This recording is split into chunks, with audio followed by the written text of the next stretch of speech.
మాతృదేవో భవ, పితృదేవో భవ. నేను మీ శ్రీధర్. నా నెంబర్ 9295909819.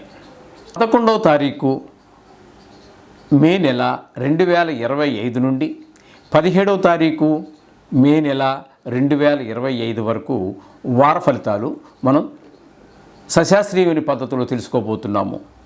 ముఖ్యంగా ఈ వారంలో ఉన్నటువంటి ముఖ్యమైన విశేషాలు ఏమిటి అన్నట్టయితే 11వ తారీఖు నుంచి నిజ కర్తరి ప్రారంభమవుతోంది.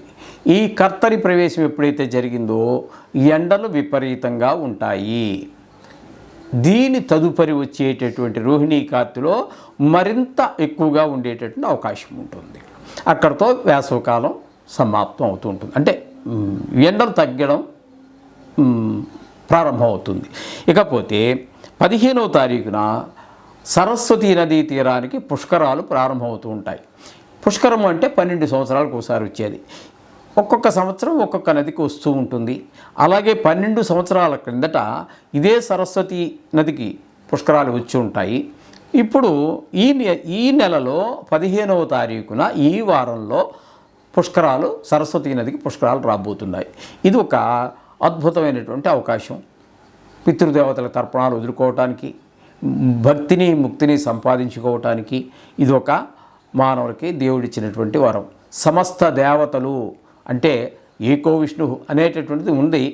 అయితే విష్ణువు ఒకడే కానీ అనేక రూపాల్లో అనేక అవతారాలు ఇచ్చాడని చెబుతూ ఉంటారు కాబట్టి, అలాగే ముక్కోటి దేవతలని చెప్పి అంటూ ఉంటారు కాబట్టి, అంతమంది దేవతలు కూడా ఈ పుష్కరాల సమయంలో ఆ 12 రోజులు ఆ నదిలోనే ఉంటారు అని మనకి పురాణాలు, శాస్త్రాలు ప్రవచనం చేస్తున్నాయి.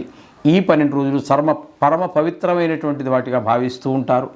దేశంలోని వారే కాకుండా దేశ విదేశాలలో ఉండేవారు కూడా వచ్చి నదిలో స్నానం చేసి, పెద్దలు మన పితృదేవతలు ఎవరైతే ఉన్నారో వాళ్ళకి పిండ ప్రదానం చేయడం ద్వారా వారికి తృప్తి కలగటము, వారి ఆశీర్వచనాలు మన మీద పడటం ద్వారా మన వంశాభివృద్ధి జరగటము అనేటటువంటిది జరుగుతూ ఉంటుంది ఈ పుష్కరాల సమయంలో. ఇకపోతే 16వ తారీఖున సంకష్ట చతుర్థి అంటారు. దీన్నే సంకటహర చతుర్థి అని కూడా అంటూ ఉంటారు. సంకట అంటే కష్టం, దాన్ని హరించేటటువంటిది విఘ్నేశ్వరుడికి చేస్తూ ఉంటారు. ఇవి ఈ నెలలో ఈ వారంలో మనకి వచ్చేటటువంటి ముఖ్యమైనటువంటి విశేషాలు. మిథున రాశి వారికి 11వ తారీఖు 5వ నెల 2025 నుండి 17వ తారీఖు 5వ నెల 2025 వరకు ఈ వారం రోజులు గోచార ఫలితాలు ఏ విధంగా ఉంటాయి అనేది తెలుసుకునే ప్రయత్నం చేద్దాము. ఇది కేవలము గోచార ఫలితాలే, వ్యక్తిగతమైన జాతకం కాదు. అందుచేత దీని ప్రభావం చాలా తక్కువ ఉంటుంది. మీకు అవసరమైతే నిష్ణాతులైన వారి చేత వ్యక్తిగత జాతకం రాయించుకోండి. మా దగ్గర కూడా సౌకర్యం ఉన్నది. మా దగ్గర కూడా సంప్రదించవచ్చు. మా నెంబర్ కింద స్క్రోల్ అవుతూ ఉన్నది.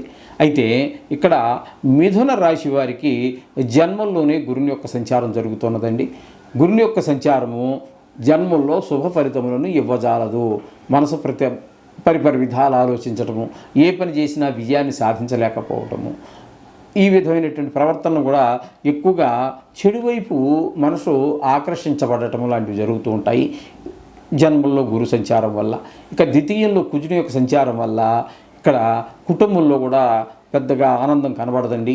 ఈ పిల్లలు కొంచెం గాయాలు తగిలించుకోవటము, మాటలో కఠినత్వం పెరగటము, ధనాదాయం తగ్గటము, మనం చెప్పిన మాట కొంచెం వారు పెరచవును పెట్టడం, లేకపోతే మన మాట వారికి నచ్చకపోవటం, లేకపోతే భార్యా పిల్లల మాట మనకు నచ్చకపోవటం లాంటి పరిస్థితులన్నీ కూడా ద్వితీయ స్థానంలో రవి యొక్క కుజుని యొక్క సంచారం వల్ల కలిగేటటువంటి ఫలితాలు ఈ విధంగా ఉంటాయి.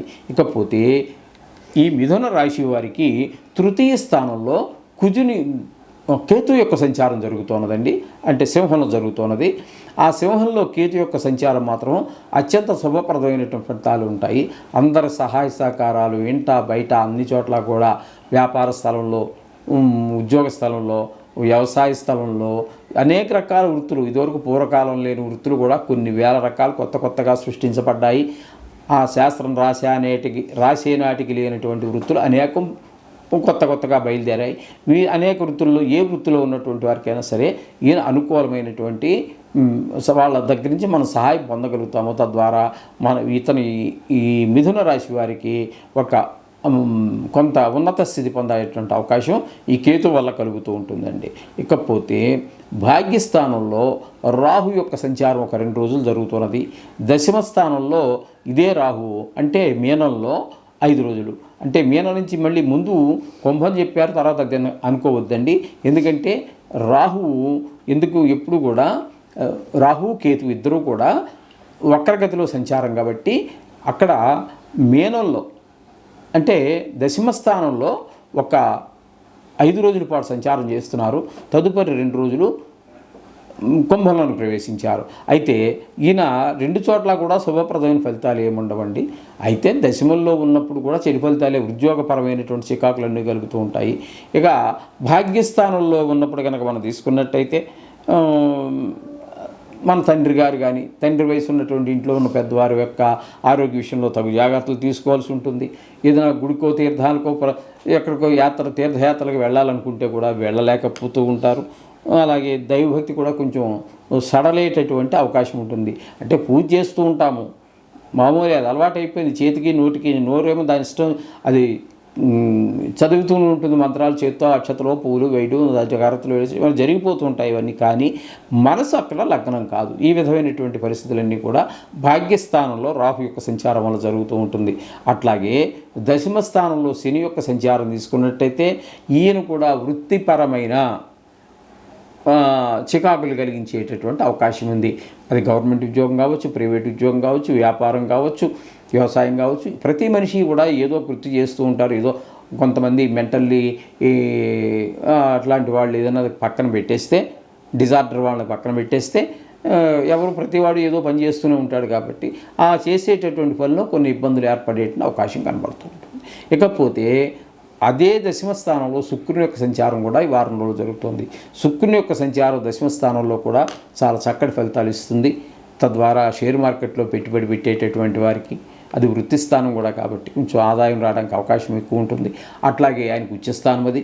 అలాగే లలిత కళలు ఇట్లాంటి వాటిలో సంగీత సాహిత్యాల్లో ఉన్నటువంటి వారికి ఒక మంచి అవకాశాలకి వచ్చే అవకాశం ఉంటుంది. సినిమా రంగంలో ఉన్నటువంటి వారికి, టీవీ రంగంలో ఉన్నటువంటి వారికి, సోషల్ మీడియాలో ఉన్నటువంటి వారికి కూడా చక్కటి అవకాశాన్ని శుక్ర భగవానుడు కల్పిస్తూ ఉన్నాడు. ఇకపోతే ఏకాదశ స్థానంలో రవి ఒక 2 రోజుల పాటు సంచారం చేస్తున్నారు. చాలా మంచి ఫలితాలు ఇస్తాడు. 2 రోజులైనా తీసేయడానికి ఏం లేదు. 2 రోజులు పెద్ద లెక్కలో పరిగణలోకి తీసుకోక్కర్లేదు. కళ అని చెప్పేసి వదిలేయడానికి లేదండి. అది దేని ప్రాముఖ్యత దానికి ఉంటుంది. ఒక రోజైనా కూడా 1 నిమిషం చాలండి. దేవుడు తన ప్రభావాన్ని చూపించాలనుకుంటే భగవంతుడికి ఎంత అండి అది. అలాగే ఏకాదశి స్థానంలో ఉన్నటువంటి బుధుడు కూడా చాలా చక్కటి ఫలితాలన్నీ కూడా ఇచ్చే అవకాశం కనబడుతూ ఉంటుంది. తద్వారా ఏకాదశిలో ఉండడం వల్ల లాభాలు పెరుగుతాయి. ఇంట్లో వాళ్ళందరూ సపోర్ట్ బాగుంటుంది. ధనార్జన పెరుగుతుంది. ఏ వ్యవహారం చేసినప్పటికీ మీ తెలివితేటలు వ్యవహారం బుధుడి వల్ల కొంత కలిగితే మీ తెలివితేటల వల్ల మరి కొత్త కలుగుతూ ఉంటుంది. ఈ విధమైన ఫలితాలన్నీ కూడా ఏకాదశ స్థానంలో బుధుని యొక్క సంచారం వల్ల కలుగుతూ ఉంటుంది. ఇకపోతే మీకు రవి యొక్క సంచారం తీసుకున్నట్టయితే ఏకాదశ స్థానంలో ఒక 2 రోజులు, వ్యయస్థానంలో 5 రోజులు. వ్యయస్థానంలో 5 రోజులు మాత్రము కొంచెం ఆరోగ్యపరమైనటువంటి ఇబ్బందులు కలిగించే అవకాశం ఉంటుంది. తద్వారా ధన వ్యయం అయ్యేటువంటి అవకాశం ఉంటుంది. డాక్టర్ ఫీజు అని, ట్యాబ్లెట్లని, ఎక్స్రేలని, లేకపోతే ఏదో డయాగ్నిక్ సెంటర్కి వెళ్ళి వాళ్ళది అవి తీయించుకురా అని చెప్పడం. మొత్తం మీద ఆరోగ్య విషయంలో కొంచెం ఈ వారం రోజులు ఇబ్బందిని కలిగించేటటువంటి పరిస్థితే మిథున రాశి వారికి కనిపిస్తూ ఉన్నదండి. ఈ విధమైనటువంటి ఫలితాలన్నీ కూడా ఈ మిథున రాశి వారికి కలుగుతూ ఉన్నాయి. మొత్తంగా చెప్పుకోవాలి అన్నట్టయితే ఈ మిథున రాశి వారికి కేతు ఒకడు అనుకూలంగా ఉన్నారు, శుక్రుడు అనుకూలంగా ఉన్నారు, బుధుడు అనుకూలంగా ఉన్నాడు. ఈ విధంగా 3 గ్రహాలు పరిపూర్ణంగాను, 4వ గ్రహం పాక్షికంగాను అంటే 2 రోజులు మాత్రమే అనుకూలమైనటువంటి ఫలితాలు ఇస్తూ ఉన్నారు. అంచేత పర్వాలేదు, అక్కడికి అన్ని గ్రహాలు అనుకూలత అంటే గోచార రీత్యా 3 గ్రహాలు అనుకూలత ఉన్నా కూడా గొప్ప విషయంగానే మనం పరిగణించాలి. అందుకనంటే ఈ 9 గ్రహాలలో 3 రోజులు మాత్రమే శుభ ఫలితాలు ఇచ్చేటటువంటి గ్రహాలే ఎక్కువగా ఉంటూ ఉంటాయి సామాన్యంగా. కాబట్టి 3 గ్రహాలు ఉందంటే గోచారం బాగుందనే మనం చెప్పుకోవచ్చు. అందులో సందేహం కూడా ఏమీ లేదు. అలా అని చెప్పేసి మిగతా వాటిని అశ్రద్ధ చేయవలసిన పని లేదండి. ఆ వాటిని కూడా మన దారిలోకి తెచ్చుకోవడానికి, లేదంటే మనం వారిని తెచ్చుకోవాలి, వాడిని ప్రసన్నం చేసుకోవాలి అంటే నవగ్రహాలకు సంబంధించినటువంటి మంత్రాలు కానీ, లేదా పెద్దలు చాలామంది చాలా చెప్పారు, అవి కానీ ఆచరించడం ద్వారా ఈ నవగ్రహాలని అనుగ్రహం పొంది మన జీవితాన్ని సక్రమ మార్గంలో చేసుకోవచ్చు. ఇందులో కొన్ని గ్రహాలు, ఎక్కువ గ్రహాలు ప్రతికూలంగా ఉన్నప్పటికీ కూడా కంగారు పడవలసినటువంటి పని ఉండదండి. మనకి జాతకపరమైనటువంటి మన వ్యక్తిగత జాతకంలో మహాదశ అంతర్దశలు బాగున్నట్టయితే ఇది అంతగా ప్రభావాన్ని చూపజాలవు. అది ఎక్కువ తీసుకుని వెళ్ళిపోతూ ఉంటుంది, ముందుకు మనం నడిపిస్తూ ఉంటుంది. శుభం భూయాత్.